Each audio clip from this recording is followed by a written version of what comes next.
नमो वज्राय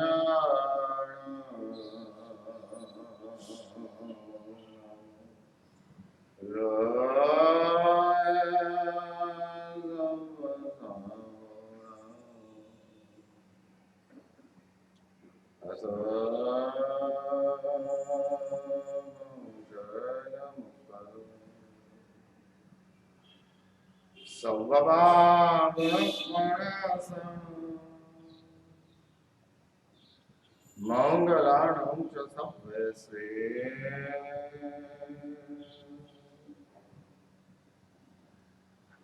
पद्मो भवे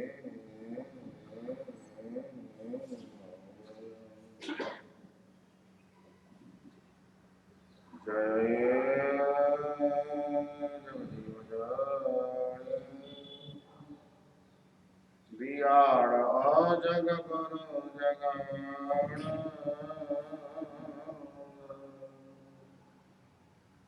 जगणा को जगबांधु जय जगत जय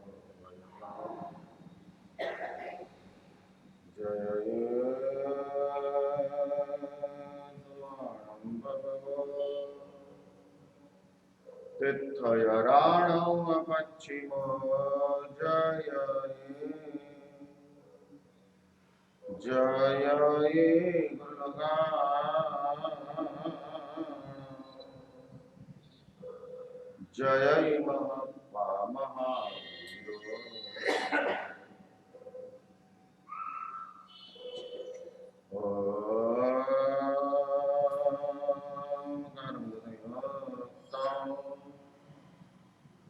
नित्यं ध्यायन्ति योगिनः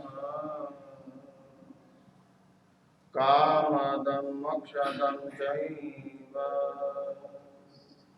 ओंकारं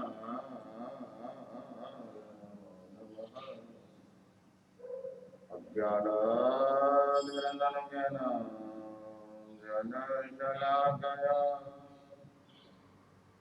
नेत्रमनुमेलितं येन तस्मै श्री गुरवे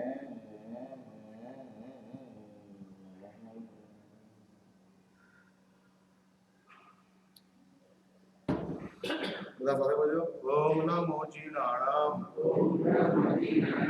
શરણાણામ મંગલાણામ લઘુત્તમાણામ રામ રેમ રોમ રૈમ રૌ રાહ સ્યા ઉષા त्रैलोक्यलाम गुणाय भद्रवशमनाय अर्हते नमः स्वाहा ओम नमो जीनाणाम शरणाणाम मंगलाणाम लघुत्तमाणाम राम रैम रोम रैम रौ राह अस्या उषा त्रैलोक्यलाम गुणाय शुक्रोपद्रवशमनाय अर्हते नमः स्वाहा ओम नमो जीनाणाम शरणाणाम मंगलाणाम लघुत्तमाणाम राम रैम रोम रैम रौ राह अस्या उषा त्रैलोक्यलाम गुणाय शुक्रोपद्रवशमनाय अर्हते नमः स्वाहा गुल्लैकलवाणुदेवचर्गालेणं सप्तपाणिणं गाढाय विवाकं गुणो समयं तो यममापमाये उत्तरार्ध सूत्रનો આ શ્લોક છે પરમાત્મા મહાવીરદેવે ઇન્દ્રબુદ્ધિ ગૌતમને નજરમાં રાખી આ અધ્યાયની અંદર આવા 5, 10, 15 શ્લોક બનાવ્યા છે અને ગૌતમને જ કહે છે સમયમ ગોયમ મહાત્માય. શ્લોકનું છેલ્લું ચરણ, છેલ્લી લાઈન કોમન છે. ઉપરની 3 લાઈનો દરેક શ્લોકોની અંદર અલગ અલગ છે. અને આ કારણસર પરમાત્મા કહે છે કે દોસ્ત સમયમ ગોયમ મહાત્મા. માણસ તરીકેના જીવન પ્રાપ્ત થતાની સાથે થોડીક આપણી સેન્સ ડેવલપ થતાની સાથે આપણા મગજમાં સૌથી વેલ્યુએબલ ચીજ જો કોઈ દેખાઈ હોય તો તે સમય દેખાય છે. વધારી શકાતો નથી, ઘટાડી જરૂર શકાય છે. સુધારી શકવા માટે એફર્ટ્સ કરવા પડે છે. બગાડવા માટે માત્ર તમે કેરલેસ થઈ જાઓ, બગડી જાય. આ સમયની આઈડેન્ટિટી સમજવાનો પ્રયત્ન કરજો. આપણે આપણા સમયને વધારી શકતા નથી. ભગવાન મહાવીરને ઇન્દ્રએ વિનંતી કરી. ઇતિહાસમાં આ પ્રસંગ આવે છે. આસવદ અમાસની મધ્યરાત્રિ હતી, છેલ્લી પરમાત્માની દેશના હતી અને ઇન્દ્ર પોતાના જ્ઞાન દ્વારા પરમાત્માનું આયુષ્ય જોઈ લે છે અને જોયા પછી પ્રભુને વિનંતી કરે છે કે પ્રભુ, મને ખબર છે આપનું આયુષ્ય આજની મધ્યરાત્રિએ પૂરું થાય છે, પરંતુ પ્રભુ મારી એક વિનંતી છે. 32 લાખ વિમાનોનો માલિક ઇન્દ્ર છે, સૌધર્મેન્દ્ર છે, અસંખ્ય દેવોનો રાજા ઇન્દ્ર છે, અસંખ્ય દેવો. અને દુનિયાની અંદર સૌથી વધુ સમૃદ્ધ ઇન્દ્ર છે, સૌથી વધુ શક્તિશાળી ઇન્દ્ર છે, સૌથી વધુ સમજદાર ઇન્દ્ર છે. અને આવો શક્તિશાળી, સમૃદ્ધ, જબરજસ્ત સમૃદ્ધ છે, જેની સમૃદ્ધિની તોલે દુનિયાનો કોઈ પણ માણસ આવી શકે તેમ નથી. એટલી બધી સમૃદ્ધિ ઇન્દ્રને પુણ્યના ઉદયના કારણે પ્રાપ્ત થઈ છે. શક્તિ અને સમૃદ્ધિ આ બે ચીજ એવી છે કે જે પુણ્યથી મળે છે. હા, તમારી પાસે શક્તિ હોય, ધારો કે મારી પાસે વક્તૃત્વની શક્તિ છે, કોઈ બહેનની પાસે રૂપની શક્તિ છે, હા, કોઈની પાસે લેખનની શક્તિ છે, કવિત્વ શક્તિ છે, આ બધી ચીજ પુણ્યથી પ્રાપ્ત થાય છે.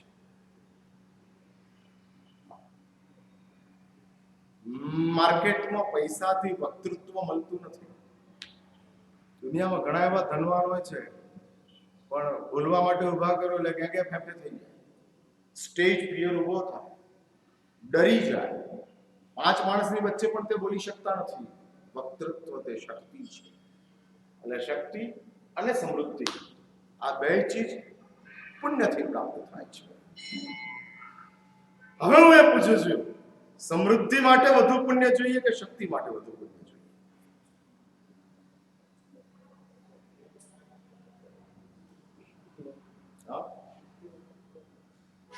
શક્તિ માટે. શક્તિ માટે જીભ પુણ્યથી મળી ગઈ, વક્તૃત્વ શક્તિ છે. અને તે શક્તિ વધુ પુણ્ય હોય તો પ્રાપ્ત થાય છે. આ વધુ પુણ્ય હોય.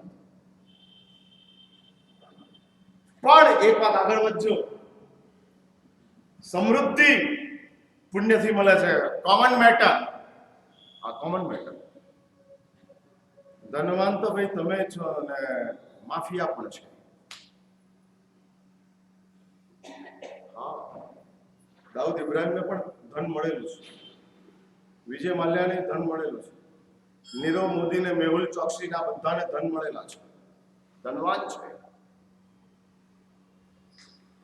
ભારતથી ભાગી ગયા પરંતુ એ જલસા જ કરે છે. હા, વિજય માલ્યા ક્યારેય હેન્ડ ટુ માઉથ થયો નથી. સવારે ખાધું સાંજે ખાવાનું મળશે કે નહીં આવું વિજય માલ્યાને સવાલ સતાવતો નથી. ધનવાન છો. એટલે આ દુનિયાની અંદર દુષ્ટો પણ ધનવાન બની શકે છે, શિષ્ટો પણ ધનવાન બની શકે છે.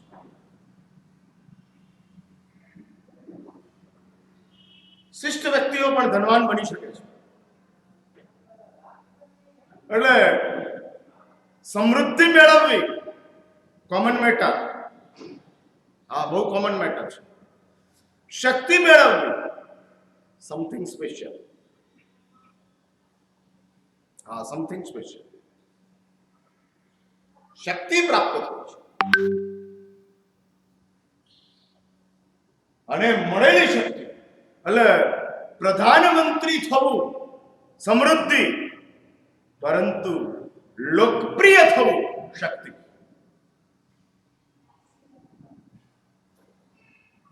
અને લોકપ્રિયતા પ્રાપ્ત એટલે પદ મળી જાય છે પુણ્યથી, પ્રતિષ્ઠા મળે છે પુણ્યથી, પરંતુ એ પુણ્ય જ્યારે તમારી પાસે વધુ મજબૂત હોય ત્યારે તે પ્રાપ્ત થાય છે.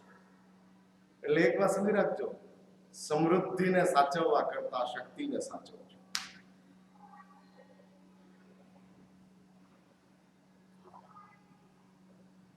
તમને મળેલી જે શક્તિ છે એ જલ્દી જલ્દી મળતી નથી, અને મળી ગઈ છે એટલે આપણી શક્તિની માર્કેટ વેલ્યુ પણ હોય ને મોરલ વેલ્યુ પણ.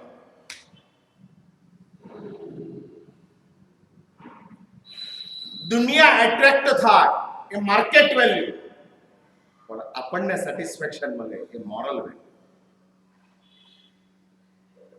હું વ્યાખ્યાન આપું છું ને, તમને મારું વ્યાખ્યાન ગમે એ એટ્રેક્શન છે, પણ મને મારા વ્યાખ્યાનથી સંતોષ પ્રાપ્ત થાય કે ચલો બે માણસોને મેં સાચી વાત સમજાવી, બે માણસો મારી સાચી વાત સમજવાના કારણે પોતાની જાતને બદલવા બેઠા. આ મને જે આત્મસંતોષ પ્રાપ્ત થાય એ મારું પોતાનું મોરલ વેલ્યુ. મોટિવેશનલ ગુરુઓ જેટલા સંસારની અંદર છે ને, બધા બહુ મોટિવેશનલ ગુરુઓ હવે નીકળ્યા છે. હા, ઘણા બધા મોટિવેટ કરતા જાય છે. એવા કંઈક સંદીપ મિશ્રાના બધા કંઈક નીકળ્યા છે કે જે લોકો તમને ગાઈડ કરતા જાય છે, મોટિવેટ કરતા જાય છે. હા, આણંદની અંદર જો હોય તો 5 સ્ટાર 4 સ્ટાર હોટેલોની અંદર એ લોકો રૂમ હોલ બુક કરાવે છે. 2-5 હજાર રૂપિયા લઈ તમને એન્ટ્રી આપે છે, અને આપ્યા પછી એ તમને સમજાવે છે. ભાઈ, એ લોકો સમજાવે, હું સમજાવે, એમાં કઈ ફરક ખરો?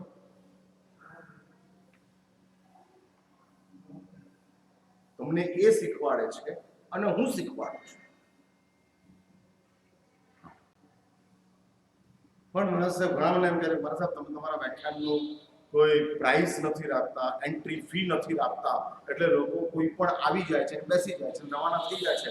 બાકી તમારા વ્યાખ્યાન પણ કહેવાતા મોટિવેશનલ ગુરુઓથી કમ નથી, એટલે એન્ટ્રી ફી રાખો. મેં કીધું તીર્થંકર દેવોએ પણ એન્ટ્રી ફી રાખી હતી. હા, નથી રાખી. ભાઈ, સૂરજના પ્રકાશનું કોઈ આપણે બિલ ચૂકવીએ ખરા? હા, સોલર લાઇટનું કોઈ બિલ ચૂકવો તમે? અને ધારો કે સૂરજના ડિપાર્ટમેન્ટ, મેનેજમેન્ટ ડિપાર્ટમેન્ટની અંદરથી તમારા ઘરે સૂરજના બિલનો આંકડો આવે તો હેવ યુ કેપેસિટી? તમારી પાસે એવી છે સામર્થ્ય કે તમે સૂરજના બિલને ચૂકવી શકો?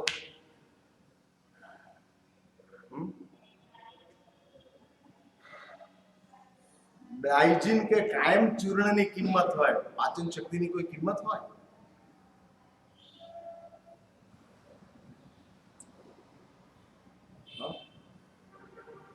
તમે બજારની અંદરથી ડાયજીન લાવો કે કાયમ ચૂર્ણ લાવો, એ 50 રૂપિયા 100 રૂપિયાનું એની માર્કેટ વેલ્યુ છે. શા માટે કાયમ ચૂર્ણ? હે રમેશભાઈ, કાયમ ચૂર્ણ શા માટે લેવાનું? પાચન માટે. આ ખાધેલું પચી જાય, ગેસ ન થાય. ખાધેલું ન પચે એટલે ગેસ થાય, અને ગેસ વધે એટલે એટેક આવે.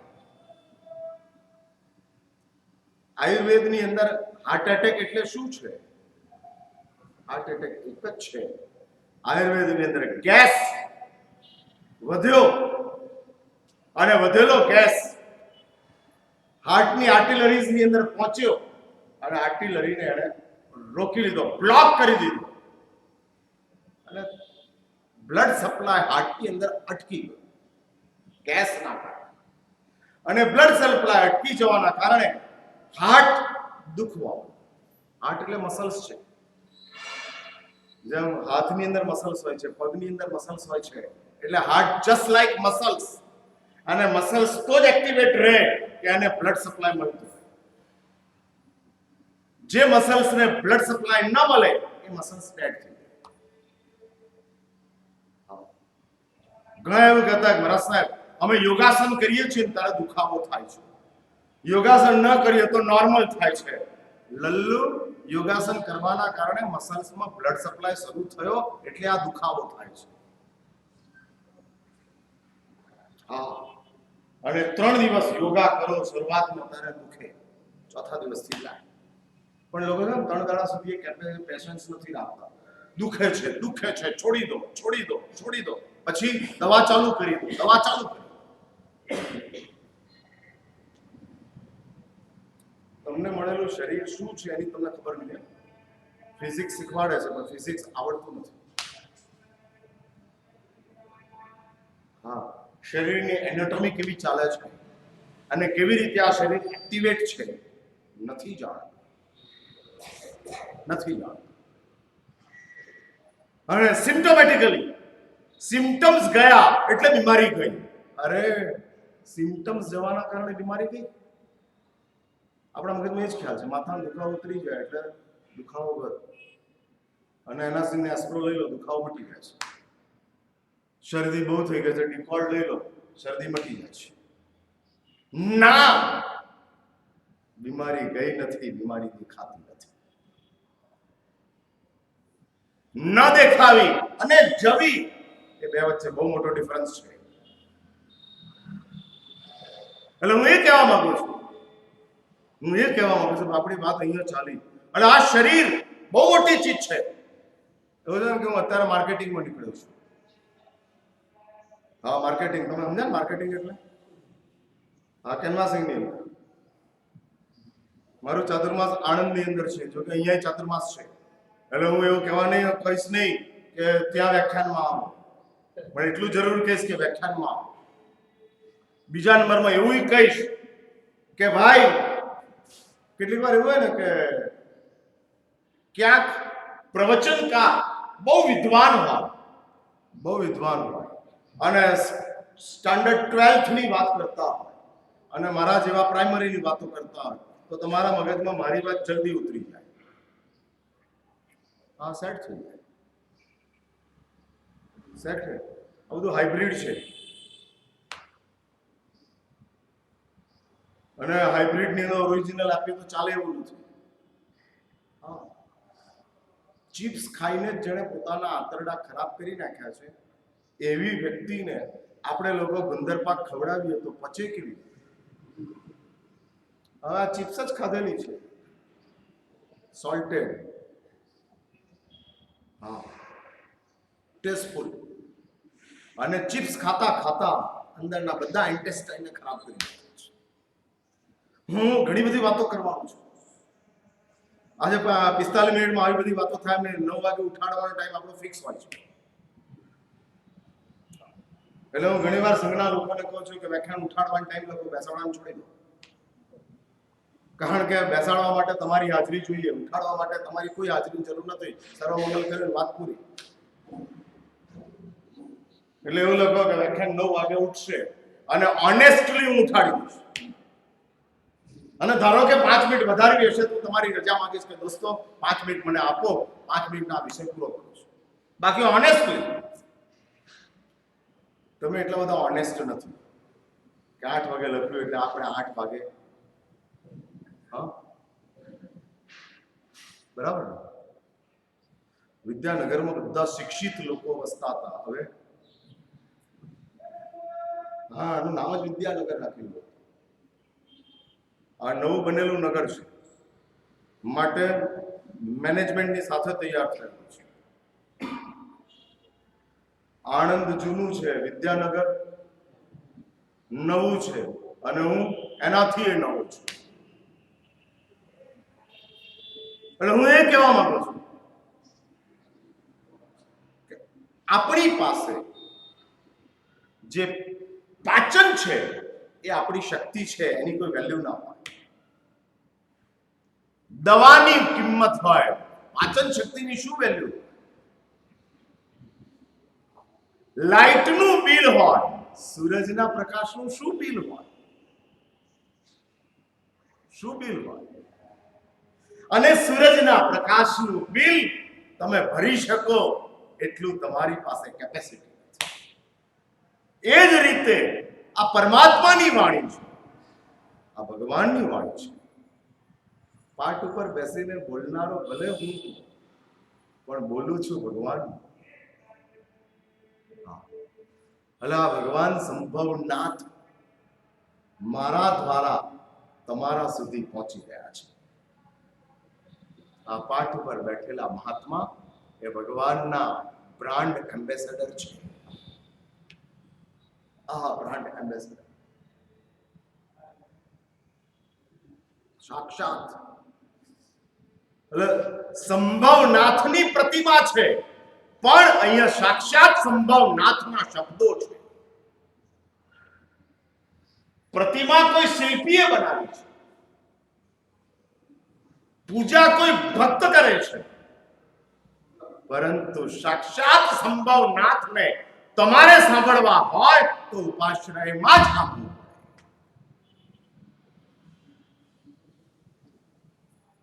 મંદિર જો મૂલ્યવાન છે તો ઉપાશ્રય વધુ મૂલ્યવાન છે. કારણ કે અહીંયા સાક્ષાત પરમાત્મા સંભવનાથના શબ્દો તમને પ્રાપ્ત થાય છે. પ્રતિમા તો મંદિરમાં બેઠેલા ભગવાન તો નિષ્ક્રિય છે, પેસિવ છે. પ્રભુ બોલતા નથી. મેં હમણાં જ એક ઠરાવ કીધેલું હતું, ભગવાન બોલતા નથી એટલે તમને પૂજવાનું મન થાય છે, પરંતુ અમે બોલીએ છીએ એટલે આપવાનું મન ન થતું. સામાન્ય રીતે માણસને સલાહ આપવાનું મન થાય, સલાહ લેવાનું મન ન થાય. આ માણસની સામાન્ય રીતની મેન્ટાલિટી.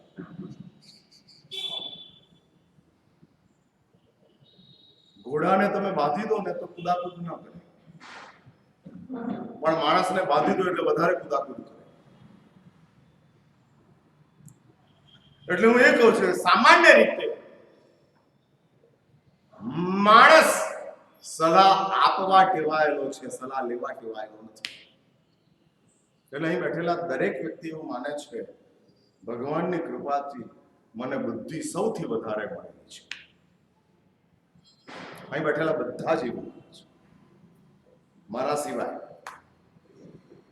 હું એવું નથી માનતો કે ભગવાન મને સૌથી વધારે બુદ્ધિ મળેલી છે. અહીં બેઠેલા તમામ શ્રોતા, ભાઈ મારી વાત સાચી ખોટી? તમે બેઠેલા છો, તમે બધા એવું માનો ને કે ભગવાને ઇન્ટેલિજન્સીમાં 4 હાથે વરસ્યા છે, ખૂબ ખૂબ બુદ્ધિ આપી છે. સલાહ આપવાનું મન ક્યારે થાય? તમને આમ સલાહ આપવાનું મન ક્યારે થાય કીર્તિભાઈ? આપણે હોશિયાર હોઈએ તો. હા હા, આપણે બહુ હોશિયાર હોઈએ તો આપણને સલાહ આપવાનું મન થાય. અને એવું મન થાય છે તમને આમ સલાહ આપવાનું નથી થતું? હા, આખો દિવસ ચાલુ જ છે. માગો કે ના માગો, આપતા જ રહીએ, આપતા જ રહીએ. પેલો સામે વાળો સાંભળે છે નથી આવડતો જવાબ, હું આપતો રહીશ, હું આપતો રહીશ. દીકરાને તમે 50 વાર એમ કીધું હોય કે બેટા રફ ડ્રાઇવિંગ ન કર, રફ ડ્રાઇવિંગ ન કર, પણ દીકરો 51મી વાર પણ સલાહ આપવાનો. અમને ભગવાને એમ કીધું છે 1 જ કલાક બોલવાનું, માને તો ઠીક, ન માને તો મૌન. બીજું ભગવાને એવું કીધું છે કે ગોચરી લેવા જાઓ ત્યારે કશો જ ઉપદેશ નહીં આપવાનો. હા, ભગવાને કીધું છે કોઈ ઉપદેશ નહીં આપવાનો.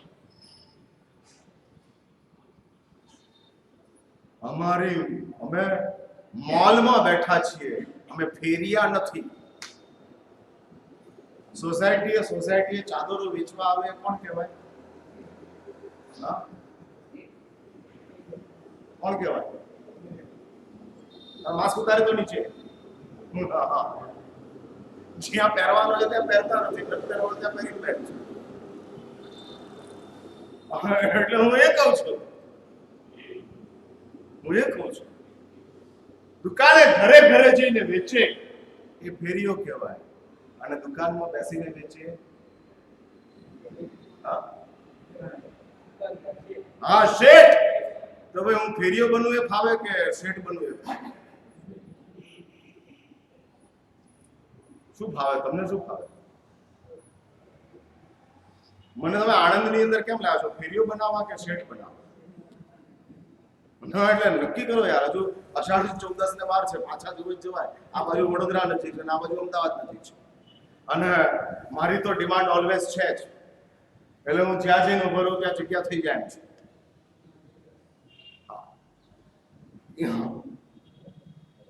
એટલે હું ક્યારેય એક્સ્ટ્રામાં આવતો નથી, હું કાયમ એસેન્શિયલમાં આવું છું. સાધુ ક્યારેય એક્સ્ટ્રામાં આવતા નથી, એસેન્શિયલમાં જ આવે છે. હા, વિદ્યાનગરની અંદર 200 સાધુઓ હોય તોય 201મો આવે એસેન્શિયલ. હા, એસેન્શિયલ.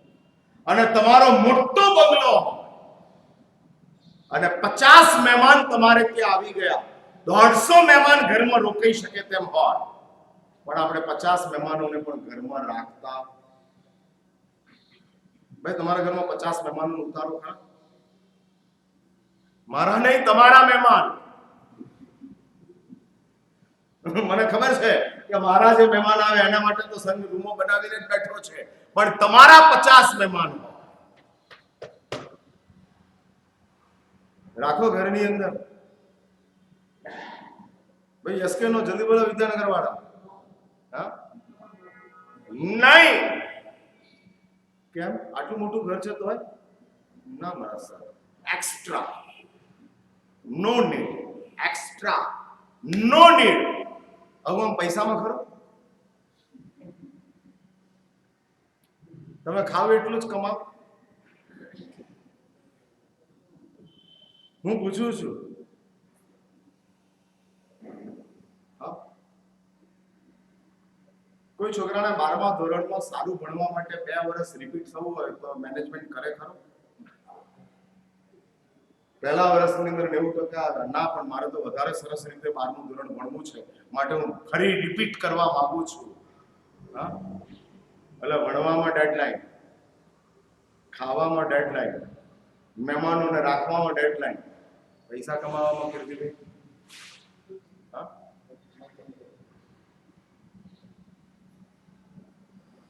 કેમ? કેમ નહીં? વધારેના મહેમાન ઘર બગાડે, વધારે ખાધેલું પેટ બગાડે, વધારે કમાવામાં જીવન બગડે.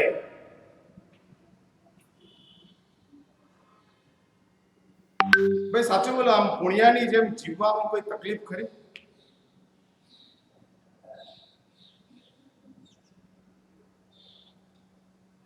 શું લાગે છે અર્પિત?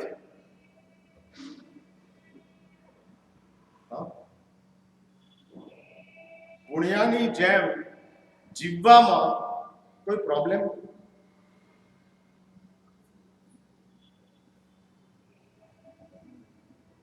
વિદ્યાનગર વાળા એવું નક્કી કર્યું છે કે મહારાજને કોઈ સવાલના જવાબ આપવા જોઈએ. ભાઈ, હું છે ને રોબોટ જ વ્યાખ્યાન નથી સંભળાવતો, શ્રોતાઓને સંભળાવું છું.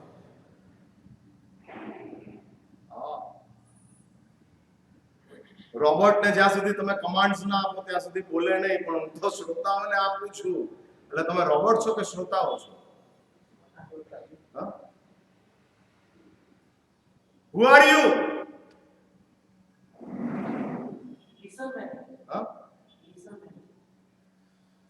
શ્રોતા છો.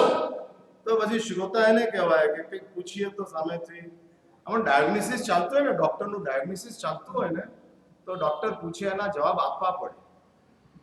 અને આ ડાયગ્નોસિસ ચાલે છે. હા હા, આ ડાયગ્નોસિસ મેં તમારી આમ નાળ પકડી છે અને મારા ગુરુદેવની કૃપાના કારણે તમારી દુખતી નસ જ મારા હાથમાં આવે છે. હા, દુખતી નસ. એટલે એક્યુટ પ્રેશરની અંદર જે નસ દુખે ને એ દુખાવો સારો ગણાય. કેમ? એનું બ્લોકેજ નીકળશે.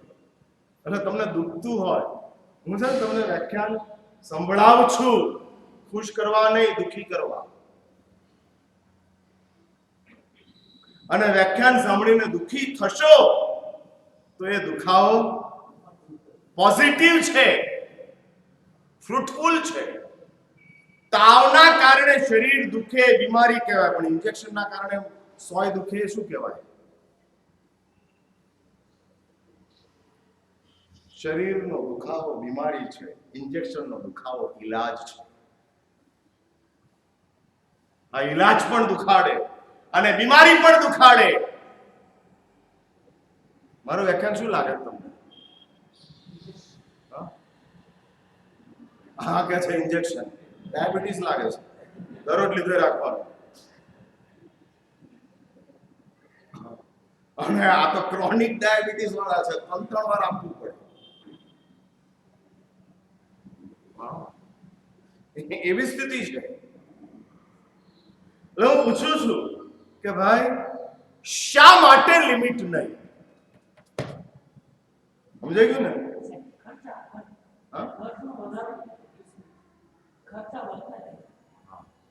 એટલે ખર્ચા પ્રમાણે જ કમાવશું? ના, હું પૂછું છું ખર્ચા પ્રમાણે જ કમાવું છું?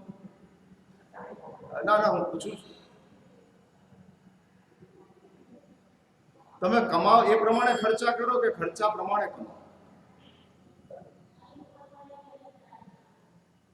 કઈ ચીજ?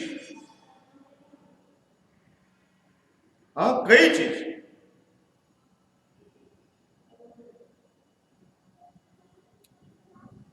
જે પ્રમાણેના ખર્ચા છે એ પ્રમાણે જ કમાવું છું કે જે પ્રમાણે કમાવું છું એ પ્રમાણે ખર્ચો છું? શું કઈ ભૂમિકા છે?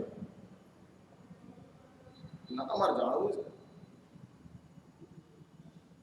એટલે સાચું બોલી દો કે મહારાજ સાહેબ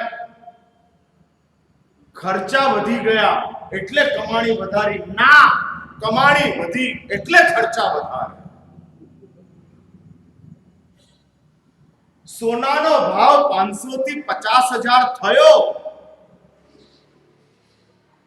એ મોંઘવારીના કારણે નહીં, તમારી કમાણીના કારણે. હા, કમાણીના કારણે. ભાઈ આમ શાક વાળો 25 રૂપિયાનો ભાવને બદલે 40 રૂપિયા કરી દે છે, એ કોના કારણે? હા, ખર્ચાના. એટલે હું એ કહેવા માંગુ છું, આપણી પાસે જેમ વાત ચાલતી જાય છે, હું વાત એ કરું છું, સમૃદ્ધિ માટેનું પુણ્ય કોમન છે, પરંતુ શક્તિ માટેનું પુણ્ય સ્પેશિયલ છે. સ્પેશિયલ. અને એના કરતા ઉપર સમજ માટેની જે અનુકૂળતા છે એ રેર છે, સ્પેશિયલ પણ નહીં, રેર. એટલે માણસને સમજ પણ પુણ્યથી મળે, શક્તિ પણ પુણ્યથી મળે અને સમૃદ્ધિ પણ પુણ્યથી. ત્રણે. પરંતુ જે સમજ પ્રાપ્ત થાય છે અને સમજ અમે તમને જે આપીએ છીએ એ માત્ર સમય તમારી પાસે જે છે એને જ સમજાવવાનો પ્રયત્ન કરે છે. આ દુનિયાની અંદર આપણને થોડી ઘણી સમજ પ્રાપ્ત થઈ, એની સાથે આપણે સમયની વેલ્યુ સમજતા ગયા. હા, સમયની વેલ્યુ સમજતા ગયા. કારણ કે ટાઈમ રિપીટ પણ નથી થતો અને રિફિલ પણ નથી થતો. એટલે તમે ડેટા ચાર્જ કરાવી શકો, પ્રીપેડ કાર્ડની અંદર તમે વેલિડિટી ચાર્જ કરાવી શકો, ટોક ટાઈમ ચાર્જ કરાવી શકો, પરંતુ જે ટાઈમ છે એને ચાર્જ કરાવી શકો? એવું કોઈ વાઉચર છે કે જેમાં ટાઈમ ચાર્જ થાય? ટોક ટાઈમ ચાર્જ થાય એવા જીઓ વાળાએ વાઉચર નીકાળ્યા છે. ડેટા ચાર્જ થાય એને માટેની રિફિલિંગ વ્યવસ્થા છે. તમારે 2 GB નો ડેટા મળતો હોય, 5 GB વપરાઈ ગયો હોય તો એક્સ્ટ્રા તમારે 3 GB જોઈતો હોય તો દિવસના 3 GB જોઈતો હોય તો જીઓ વાળા કહે છે કે બીજા 50 રૂપિયા ભરો, 100 રૂપિયા ભરો અને 3 GB ડેટા અમે નાખી દઈએ. બેવું ટાઈમમાં એવું ખરું કોઈ વિદ્યાનગરમાં એવી કોઈ છે વાઉચર કે જ્યાં ટાઈમ મળી જાય? હા, તો અહીંયા આપણે વિચાર કરીએ રહેવાનો.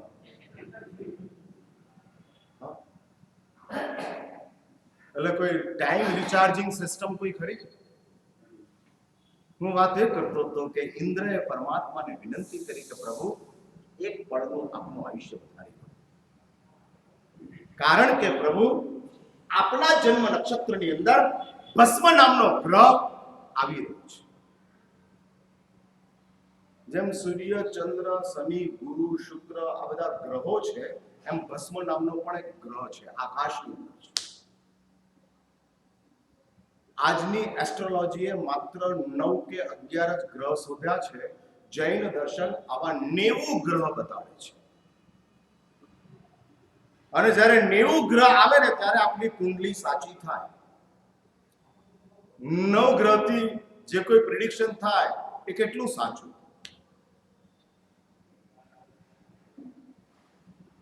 કેટલું સાચું?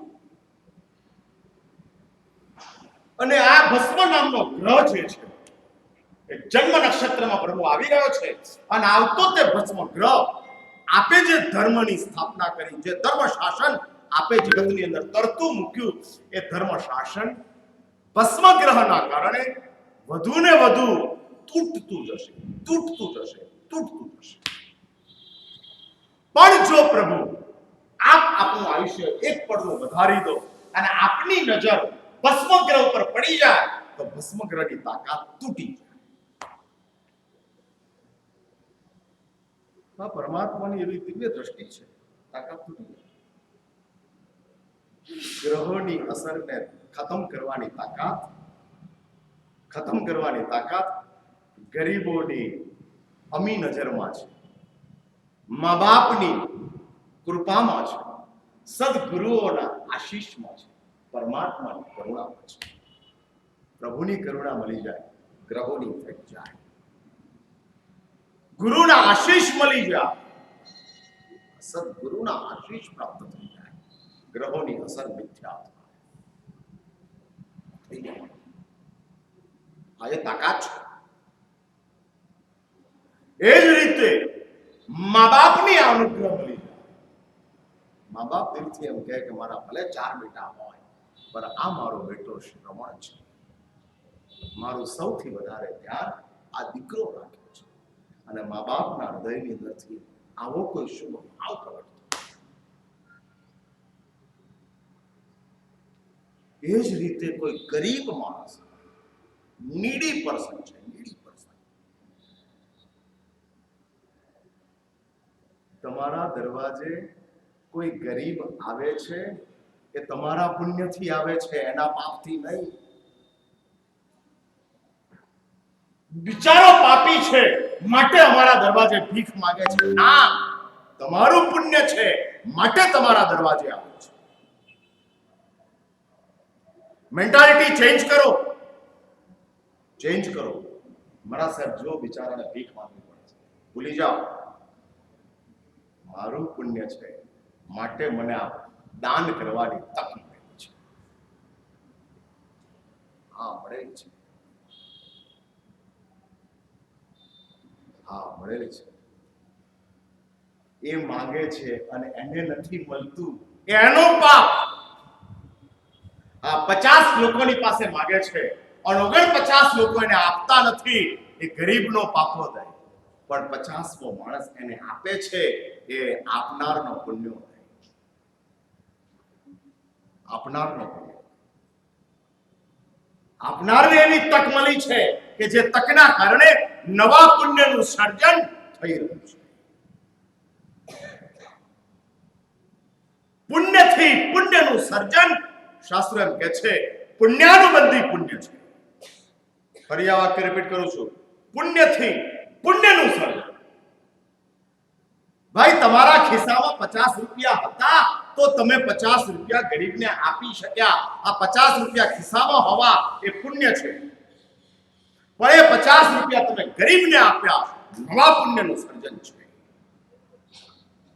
નવા પુણ્ય. અને એક વાત સમજી રાખજો, પુણ્ય ઘણું હોય છે, પુણ્યનું સર્જન બહુ ઓછું હોય છે. ભાઈ તમારા ખિસ્સામાં 50 ની 500 નોટ હોય તો સાચ પડે તમે 500 જણા તમને એવા મળે ખરા તમને માગે? હા, ના મળે. તમારી પાસે માગનારા કેટલા મળે? ગરીબ ભારતની અંદર તમારી પાસે માગનારા કેટલા? ભાઈ માગનારા વધારે આવે કે લેનારા વધારે આવે?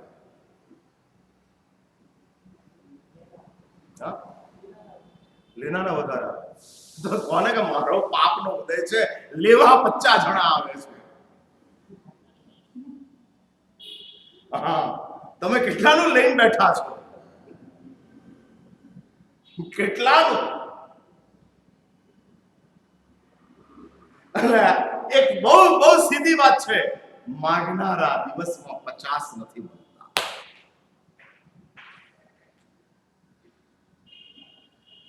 તો ભાઈ માગનારા દિવસમાં તમને 2 જણા મળે છે, 4 જણા મળે છે, તમારું પુણ્ય છે.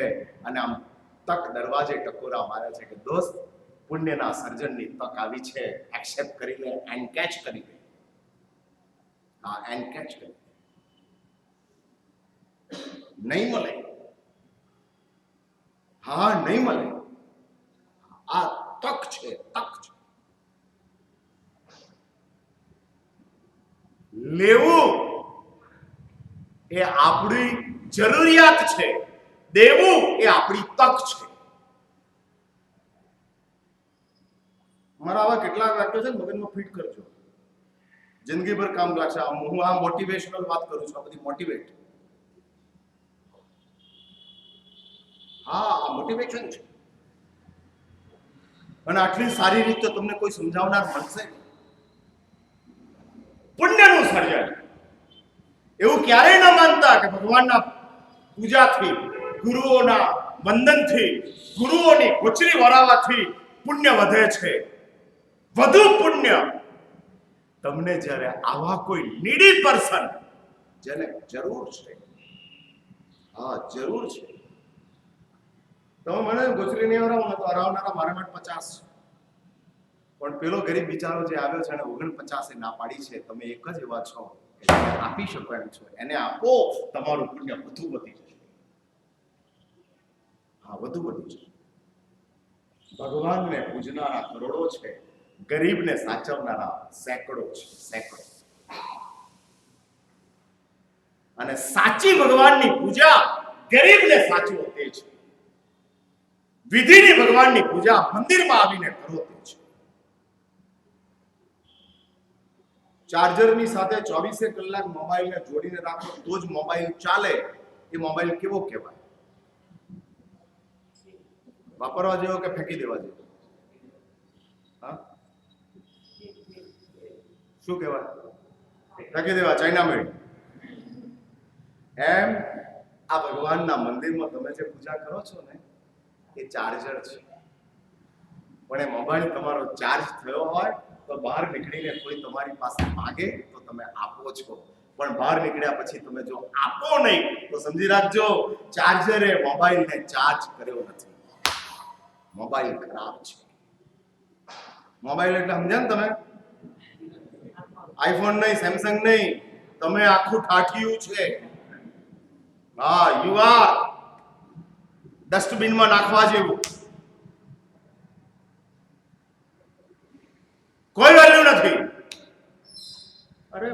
આ પ્રભુને પૂજ્યા. હા, ભાવે ભાવના ભાવીએ. પછી બોલો, આગળ બોલો. હા, ભાવે દીજે દાન.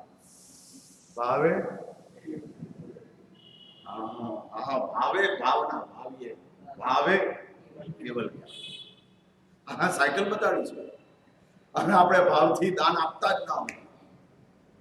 લેવામાં જેટલો આપણો ભાવ છે એટલો દેવામાં આપણો ભાવ ખરો.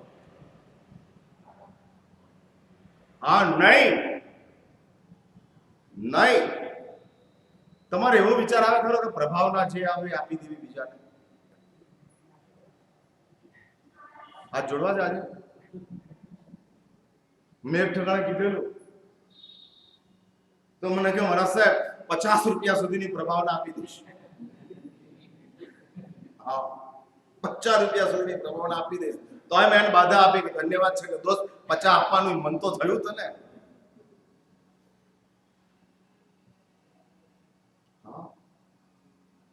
નથી થતું.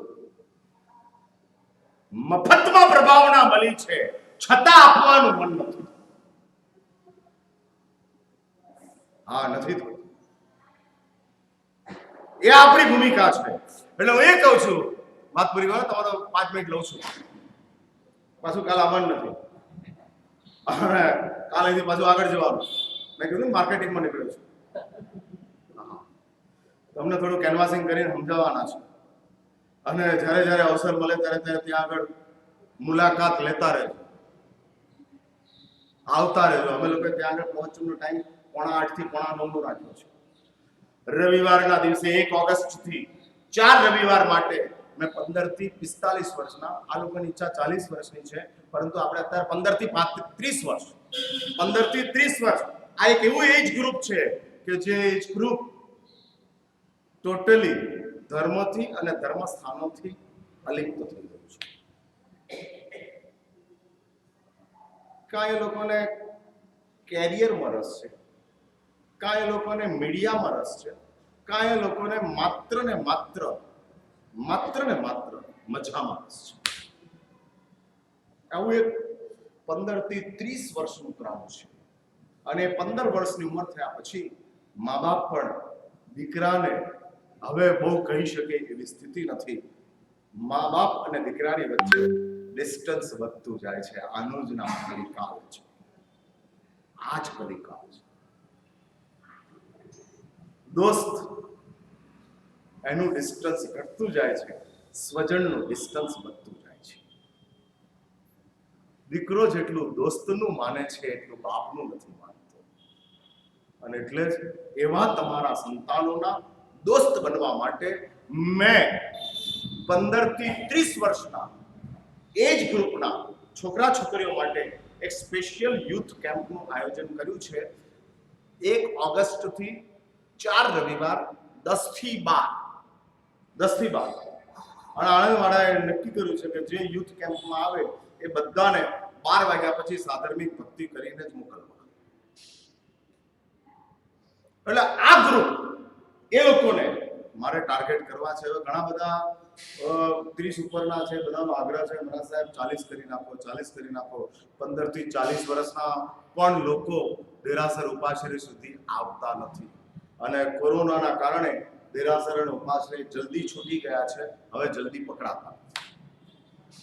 જેટલી સ્પીડમાં તમે ધંધો પકડી લીધો, જેટલી સ્પીડમાં તમે વ્યવહાર પકડી લીધો, જેટલી સ્પીડમાં તમે ટૂર પકડી લીધી, એટલી સ્પીડની અંદર તમે દેરાસર, ઉપાશ્રય, આઈમિલ ખાતા પકડ્યા નથી. મને આણંદવાળા કહેતા હતા કે દેરાસરની અંદર હવે 15, 20, 25 જણા પૂજા કરવા આવે છે. આપણે આટલા બધા જિનાલયો બનાવશું, પૂજા કરનારા ક્યાંથી આવશું?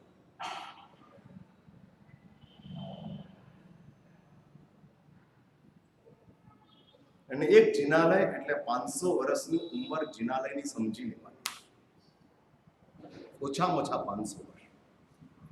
આજે એવા જિનાલયો મળે છે 500 વર્ષ જૂના, 700 વર્ષ જૂના એવા જિનાલયો પ્રાપ્ત થાય છે. એટલે એક જિનાલય લગભગ 500 વર્ષની ઉંમર લઈ અને નિર્માણ પામે છે. એ 500 વર્ષ સુધી પરમાત્માની પૂજા કરનારાઓને આપણે કેવી રીતે પેદા કરશું, આ આપણો મોટામાં મોટો સવાલ છે. અને જો જિનાલયોના નિર્માણ થયા પછી પૂજા કરનારાઓના નિર્માણ ન થયા તો આ જિનાલયો સંઘના માટે એસેટ બનવાને બદલે લાયબિલિટીઝ બની જશે. હા, લાયબિલિટીઝ બની જશે. માટે આવા પૂજકોને તૈયાર કરવા છે, પ્રભુની પાસે આવનારા તૈયાર કરવા છે, ગુરુઓની પાસે આવનારા તૈયાર. એટલે જ 4 રવિવાર માટે આ એક આયોજન ગોઠવ્યું છે. તમારા પણ સંતાનોને જરૂર 10 થી 12 ની અંદર અવશ્ય મોકલજો. અને એની સાથોસાથ શ્રી સંઘ સામૂહિક રીતે દર વર્ષે ચોમાસાની અંદર સામૂહિક તપ થતા હોય છે.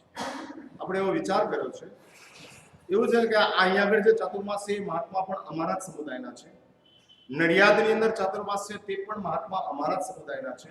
અને હું પણ પ્રેમ ભોનભાનો સમુદાયનો સાધુ છું. અને એટલે એવું વિચાર્યું છે કે સમગ્ર ચરોતર વિસ્તારની અંદર એક જ સામૂહિક તપ થાય.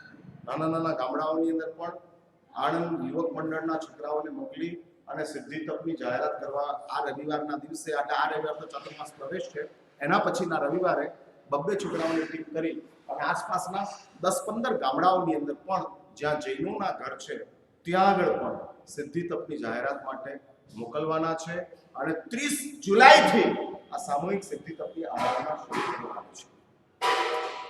આણંદ જૈન સંઘના પ્રમુખ રમેશભાઈનો આગ્રહ હતો કે મારા સાહેબ કોઈ પણ હિસાબે વિદ્યાનગર જાઓ. મારું મન થોડું વિદ્યાનગર આવવાનું ઓછું હતું. ના મારા સાહેબ, અહીંયા આગળ તપ કરનારાઓ સારી સંખ્યાની અંદર છે, એટલે તમે અહીંયા માર્કેટિંગ કરશો તો તમારું કામ થશે. એટલે મને એમણે આમ પોઈન્ટ બતાડ્યો કે આ ઝોનની અંદર આ સ્થિતિ છે, એટલે વિદ્યાનગરનો સ્પેશિયલ એક દિવસ મેં ગોઠવ્યો. નહીં તો હું આણંદમાં જ રહેવાનો હતો. પછી ક્યાં પાછો 5 કિલોમીટર આવું, પાછા 5 કિલોમીટર જવું.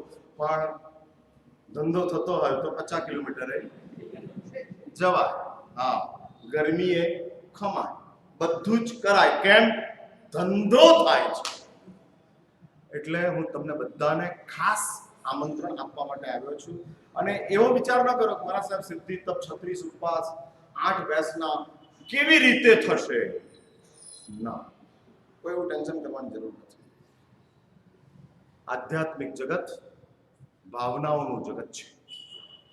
ભાવનાઓ, માત્ર ભાવના પ્રગટ કરો અને તમારા અંતરાય હટતા જશે. હા, આ ભાવનાનું સામર્થ્ય છે. ભાવના એક વાઇબ્રેશન ઉભા કરે છે. વાઇબ્રેશન, અને વાઇબ્રેશન અંદરથી અંતરાયોની ધૂળને હટાવી દે છે. આ કપડા ઉપર ધૂળ ચોંટી હોય અને તમે જેમ ખંખેરો છો, એ ખંખેરવાથી શું થાય? ધૂળ હટી જાય. એમ ભાવના આપણા અંતરાત્માની અંદર પ્રગટ થાય છે, એટલે એક આંદોલન પેદા થાય છે અને અંતરાયોની જે ધૂળ છે એ ધૂળ હટી જાય છે.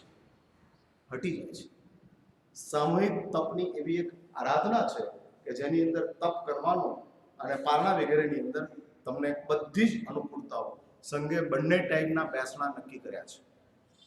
સવારે અને બપોર 2 ટાઈમના બેસણા ત્યાં જ થશે. અને વધુ સંખ્યા થાય તો આપણે વિદ્યાનગરની અંદર પણ આ સામૂહિક તપના બેસણાનું આયોજન કરાવી શકાય એવું છે. પરંતુ વધુમાં વધુ સંખ્યાની અંદર આ તપની અંદર તમે સૌ જોડાવ એવી ખાસ મારી તમને સૌને પ્રેરણા છે. 30 જુલાઈનો એક જ ઉપવાસ કરવાની ભાવના હોય તો પાસ લઈ લેજો.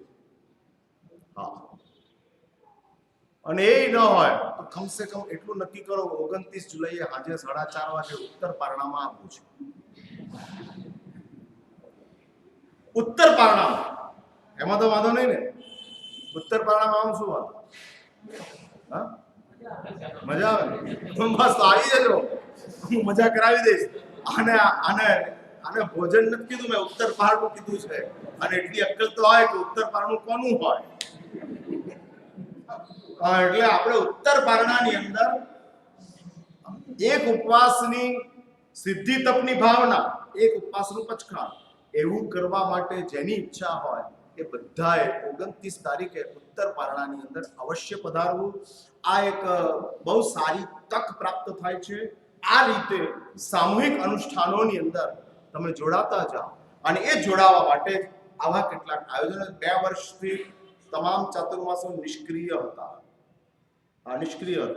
હવે 2 વર્ષ પછી વળી પાછો કાંઈક ઉઘાડ આવ્યો છે, તો એ આવેલા તે ઉઘાડને ધ્યાનમાં રાખી અને વધુમાં વધુ સંખ્યાની અંદર આની અંદર જોડાવ એવી ખાસ મારી તમને સૌને પ્રેરણા છે. અને એ જ પ્રેરણાને માટે જ આ વાતો કરાતી જાય છે.